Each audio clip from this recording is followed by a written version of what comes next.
When people think of Afghanistan, they often think of two things: war and desert. What they don't realise is that during the 1970s, Afghanistan was a hotbed for tourism. And this is why. Around 100 kilometres northeast of Kabul is the famous Panjshir Valley, described by the Lonely Planet as possibly the most beautiful valley in Afghanistan. Panjshir literally translates as 5 lions, named after 5 spiritual protectors that local legend states ruled the valley in the 11th century.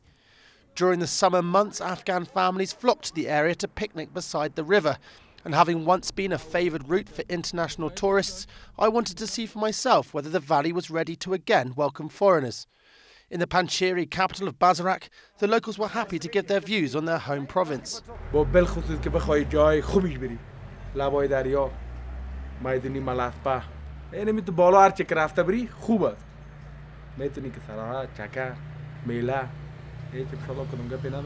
دیگه لبای دریا دیگه پریان است که شما رفته یا نرفته دیگه بسیار جای خوب داره بسیار جای مقبول و زیبا میان اینجا از خارج هم میان از داخل خود کشور هم میان دیگه اینجا بسیار فضای امنیتیش هم خوبش است به خاطر دیگه در کوها در طرفا بالا جای بسیار خوبش سیاحتی داره به این لحاظ مردم زیاد میاد. Certainly the valley and the snow-peaked mountains that flank it are spectacular. The Panjshir River that runs through the valley, although too cold for swimming in the winter, still offers some fantastic picnic spots. But it wasn't just the scenery that I had come to see. Behind me is the tomb of Ahmed Shah Massoud, Afghanistan's most revered Mujahideen leader.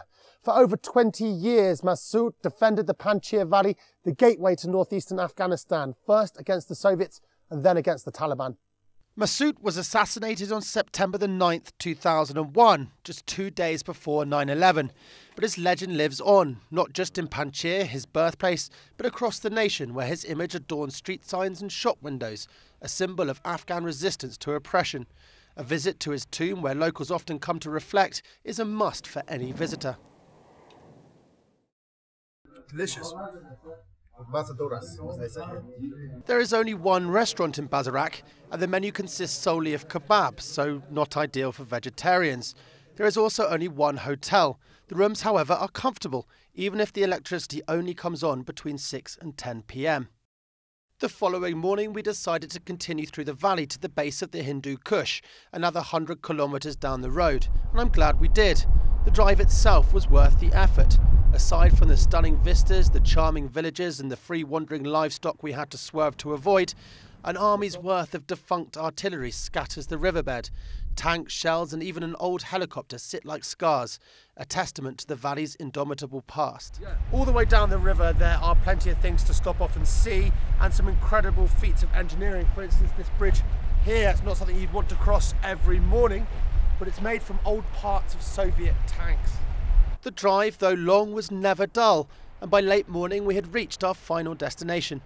We've reached the base of the Hindu Kush, and it is absolutely beautiful. There are mountains for as far as the eye can see. The tops of them are covered in snow, and along down the valley is the Panjshir River. It's absolutely beautiful. It had been a unique experience, and one that dispelled the myth that all of Afghanistan is hostile to foreigners in both attitude and terrain. Only the most optimistic foresee a near future where tourists flock here, but with a carefully planned itinerary and trusted local help, parts of Afghanistan, such as the Panjshir Valley, offer a visual and visceral imprint unmatched anywhere else in the world. This is Jake Tupman reporting from Panjshir for the NATO channel.